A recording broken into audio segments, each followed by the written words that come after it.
I'm Brandis, and welcome to Q&A Wednesday, where you get to ask your health and wellness questions, and I get to answer them. Today's question comes from Holly, and she writes, "Dear Brandis, I am a runner and have always had tight hamstrings and thigh muscles. Do you have any stretches that you recommend to help loosen these tight areas? Please help." Well, yes, Holly, I definitely have some stretches that I recommend. And it should be known there are a lot of really good stretches out there, so today I'm just gonna focus on a few of my favorites. Let's first start though with a little bit of an anatomy lesson. What are our thigh muscles or our quadriceps? What are our hamstring muscles? Where do they attach? Let's talk about that first. So our quadriceps are the muscles on the front of our thighs. There are 4 of them, and they basically attach at the lower part of the pelvis or on the leg and then come down and turn into a tendon that comes down and attaches at or goes around and attaches down below the knee. So our quadriceps basically help bend our hip and extend our knee, okay? Our hamstring muscles are in the back of our leg, and there are 3 of those. They attach at the base of our pelvis, come down and split and attach either on the inside or outside of the back of our knee below the knee joint.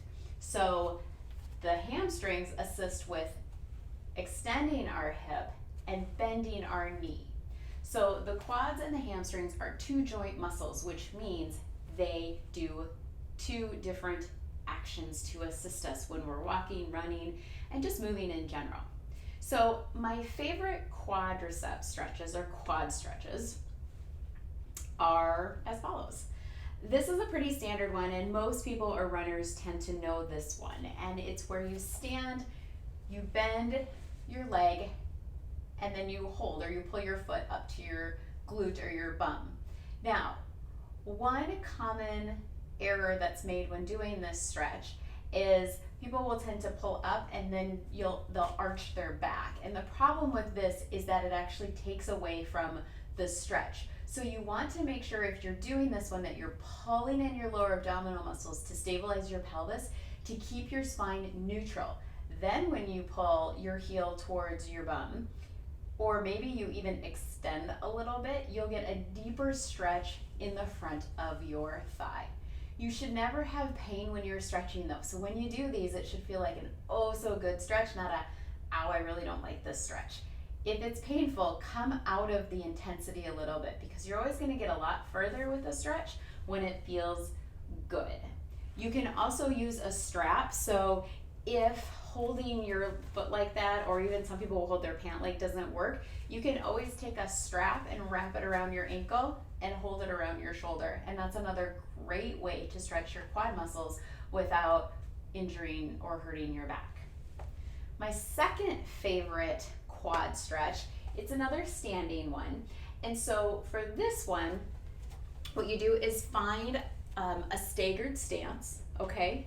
You're going to bend both your front and your back knee, but you're going to keep your pelvis gently tucked, and then you're going to shift your weight to the front knee as you kind of glide forward. So as I'm shifting my weight towards my front knee or my front leg, my pelvis is tucked so I can feel a stretch in my thigh muscle. Now with these stretches, you might feel the stretch closer to the pelvis, you might feel it in the thigh itself or even down towards the knee. It doesn't really matter where you feel the stretch as long as it's not painful, because this entire area is where your quads are. So you might just be stretching where you're the tightest in the muscle, okay? So that's my second favorite quad stretch. And it's nice because you can do this before you go for a walk or before you go for a run, because you don't need any equipment and you don't need to lie down. My third favorite stretch is a kind of a tall kneeling one. So if you have any sensitivity or issues with your knees, I recommend kneeling on a blanket or pillow, but if you don't, then it is perfectly fine to not put something down to kneel on. What you'll do is come down to a tall kneeling position, and then you're going to, again, get into that I call it a staggered stance, but basically where your front leg is again at a 90-90 angle at your ankle, your knee, and your hip. And then your back leg is again just bent at the knee. And your foot can be flexed up or it can be pointed down, whatever is comfortable for you. We are again going to pull in those lower abdominal muscles so that we don't hinge at our low back, losing the stretch in the front of the thighs. We're going to pull up and in, and then we're going to shift our weight towards the front leg as we stretch in here. So it's basically a modification of the standing one I showed you, but with this one, if you have the flexibility and the balance, the other thing you can do is bend the back knee and hold with your hand. Or again, if you had a strap, you could put the strap around your ankle over your shoulder, and then you could just hold it like this. But it's just a way to get deeper into your quad or your thigh muscles. So this is a really good but a really intense stretch. And you would only do this if it felt really comfortable and you had no knee discomfort. Okay. As far as stretching for the hamstrings or the back of the leg, a couple of really nice standing ones that anybody could do are going to be if you have steps, or if you're at your car, if you open up the car door, you can use the bottom of like the driver's side for this. You could also use a curb, but basically you're just going to put your leg up, pull your toes up towards your nose because that will intensify the stretch in the back of your leg. Keep your lower abs engaged and hip hinge forward. And that will stretch anywhere that may feel tight down the back of your leg. Now, sometimes people will say they feel this more in the calf muscle, and that's okay because the calf muscles come up and they attach above the knee, and so it's a good way to still stretch that area. You can also point and flex your foot to change the intensity of the stretch. Obviously, the higher your leg comes, the more you will get into the back of the leg. But this is a great one to do when you just want to do a nice stretch in the back and you don't need a lot of equipment or you don't need to lie down. So that's my first favorite hamstring stretch.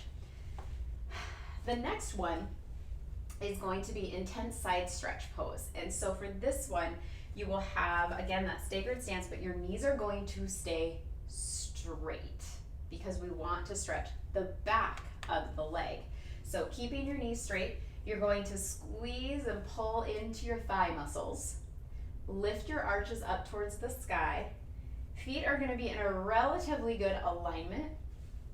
Pelvis is going to be pretty neutral. You're going to pull in your lower abs, and then you're going to, again, hip hinge. So we're not rounding because we don't want to move at the spine. We want to move at our hamstrings. So by hip hinging, you're going to get a stretch in the back of your front leg. Could you feel a stretch in the back? Maybe, but most of the time it's the front leg because this leg is bent further forward at the hip and the knee is still straight, so it's going to be a better stretch. So coming like this, if you had yoga blocks, you could come down further, or if you were at the car, you could lean on the car for support to get deeper into the stretch. And then you would just come out, and of course you would do all of these on both sides, paying attention to how one side might feel different than the other, and just working within that range. So my right side's a little bit tighter than my left. I'm not gonna be able to go down as far, but I can still get a really good stretch. My third favorite hamstring stretch, and there, like I said, there's a lot of them, but the third one that I would suggest is coming down to a seated position, okay? You are going to fold your left foot into your right leg. You're going to squeeze your right thigh muscles, so you're pushing gently down into the earth. Pull your foot up towards you and then come forward. Now, what you don't want to do if you're wanting to isolate out your hamstring muscles in the back of your leg is round, because then it gets more into your back versus, again, if your spine is straight and you hip hinge, it's going to stretch more in the back of your leg. So holding for a lovely stretch and then releasing. Now, if you have a strap, which I do recommend, especially if you have tight hamstrings, you can put the strap around the bottom of your foot, hold the strap, and then use your arms to help pull you forward and that will also intensify the stretch. And then of course you come slowly out of it, switch sides. You could put the strap around the bottom of your foot, or you could just sit up nice and tall and hinge forward for a lovely stretch in the back of your leg. I used to do this a lot right after I had my son because he was on the floor and my hamstrings were really tight, so I'd just play with him and stretch. Another question that might come up is, well, how long do I hold these stretches for? And my typical recommendation is do each stretch 3 times on each side and hold for 3 to 5 really nice deep breaths. The reason I prefer counting breaths versus seconds is because you can tend to count seconds very quickly. And when you're stretching a muscle, oftentimes the longer you hold the stretch, the better, as long as it's a comfortable stretch. So if you're taking 3 to 5 really slow, nice, deep breaths, it's gonna be about 30 to 40 seconds, and then you'd come out of it and do it on the opposite side. Ideally, you do it on each side about 3 times, and each time you go into the stretch, you'll notice that you can go a little bit further comfortably and then a little bit further. So it's a little bit more of an intense stretch. So Holly, there is my A to your Q. I hope that this answers your question. And if you or anyone else have any questions or comments about the video, please feel free to message me or comment below. I will see you next time. Have a wonderful day.